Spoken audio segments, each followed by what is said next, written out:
त्वरित अनुसंधान हो, न्याय मिले। कि ये देश निर्भया वाले कांड के बाद भी सीख नहीं पाया कि अगर यूपी में घटना हो तो बड़ा आसान है यूपी सरकार को ब्लेम कर देना। अब योगी आदित्यनाथ से हाथरस के लिए इस्तीफा मांग लिया जाए। बांग्लादेश में जो हो रहा है उस पर सवाल हमारी सरकार निगोशिएट करे। में जो अपराध हुआ उसके बाद से घमासान मचा हुआ था। हालांकि ममता बनर्जी ने अपनी पुलिस को 1 हफ्ते का समय दिया था, लेकिन कलकत्ता हाई कोर्ट ने वो समय ना देकर के सीबीआई को जांच सौंप दी है। क्या कहना है? देखिए, इसमें कुछ नहीं कहना, सिर्फ इतना त्वरित अनुसंधान हो, न्याय मिले। क्योंकि जो घटना हुई है ना, रोंगटे खड़ी कर देती है। और लेकिन मुझे दुख होता है कि ये देश निर्भया वाले कांड के बाद भी सीख नहीं पाया। मैं बार बार आपके माध्यम से मैंने कहा कि अगर यूपी में घटना हो तो बड़ा आसान है यूपी सरकार को ब्लेम कर देना। बंगाल में घटना हो, बंगाल सरकारों की अपनी भूमिका होती है। लेकिन एक समाज के रूप में हम दरिंदगी की ओर बढ़ गए हैं, हम बीमार हो गए हैं। नहीं तो कहां 3 साल की बच्ची के साथ रेप, 4 साल की बच्ची के साथ रेप, 7 साल की बच्ची के साथ रेप, डॉक्टर ऑन ड्यूटी के साथ रेप। ये समाज के लिए भी बहुत गंभीर प्रश्न है। और मैं समझता हूं कोई भी सरकार हो उसके लिए ये टॉलरेट ना करने वाली चीज होनी चाहिए। ममता जी ने खुद कहा था कि सीबीआई को सौंपेंगे। अब माननीय उच्च न्यायालय ने हस्तक्षेप करके ये किया। त्वरित कार्रवाई हो, त्वरित कार्रवाई हो। लेकिन एक समाज के रूप में हमें भी अपनी भूमिका पर विचार करना होगा। लेकिन सर, इस घटना के लगातार आक्रामक रुख इख्तियार किए हुए है भारतीय जनता पार्टी।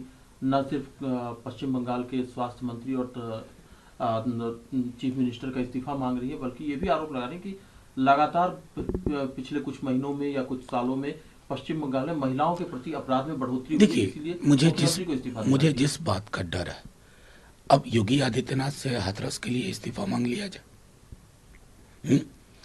अगर तब भी वो आक्रोश होता तो मैं समझता।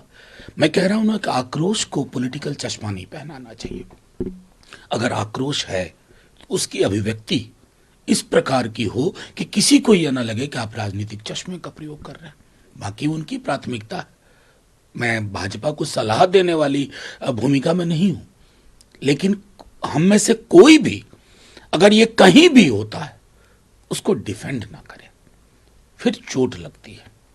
और चोट पीड़ितों और पीड़ित के परिवार को लगती है। सर, लेकिन भारतीय वक्ता सुधांशु जी ने कल मीडिया से बात करते हुए कहा कि जब उत्तर प्रदेश में इस तरह की घटनाएं होती हैं तो 2 लड़कों की जोड़ी जो है वो लगातार इस पर बयान देती है। पश्चिम बंगाल में जब घटना होती है तो इनमें से कोई भी कुछ नहीं बोल रहा है। ये ऐसा आप मानते हैं क्या? कैसा हुआ है? कल ही मैंने प्रियंका जी का परसों का देखा, बल्कि 12 तारीख का।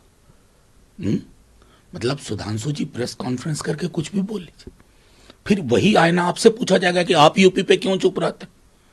दिक्कत वही है। ये जो कपबोर्ड में चश्मा रखते हैं ना हम, उस चश्मे को ही पलट देने की जरूरत है।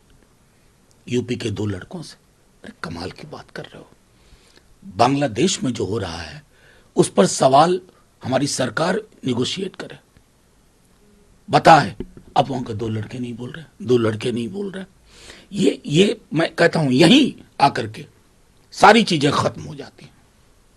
सर, कास्ट से पढ़ी है केसी वेणुगोपाल ने ये कहा है कि हमारी मांग लगातार ये रहेगी और हम अपने स्टैंड पर कायम है कि पूरे देश में कास्ट सेंसस होना चाहिए। देखिए, कास्ट सेंसस की बात चल नहीं पड़ी है, ये कभी रुकी ही नहीं।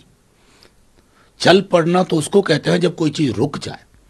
स्मरण करिए 2010-11 जब लालू जी, आदरणीय मुलायम सिंह जी, शरद यादव जी और उस समय के बीजेपी के लोग, उस समय बीजेपी में आंतरिक लोकतंत्र था, लोग बोलते थे।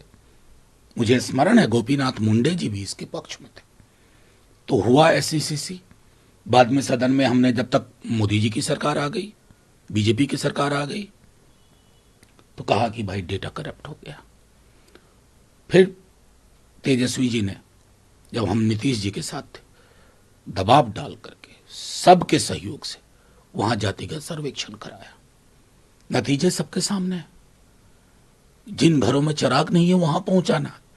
तो अगर देश भर में अगर वो होगा तो ये तो पता चलेगा ना कि कौन कहां लगातार बैठा हुआ है और किसके बैठने की जगह नहीं है। इसलिए जातिगत जनगणना चाहिए, पूरे देश में चाहिए, और ये खैरात में नहीं चाहिए, अधिकार है, संविधान सम्मत। सर, हिंडनबर्ग मांग लगातार जेपीसी गठित की जाए, ये मांग लगभग अब 1 साल पुरानी हो चुकी है। लेकिन सरकार कह रही है कि सब कुछ ट्रांसपेरेंट है। आप लोगों की तरफ से है कि ट्रांसपेरेंसी के लिए ये चीज होना चाहिए। उद्धव ठाकरे भी कह रहे हैं जेपीसी हो जाए, सब दूध का दूध पानी का पानी। सरकार अगर ट्रांसपेरेंट कह रही है ना, तो मैं ये भी नहीं कह सकता कि मुझे हंसी आ रही है। मतलब हया की तमाम हदों को पार करते हुए हम कहां तक पहुंच गए।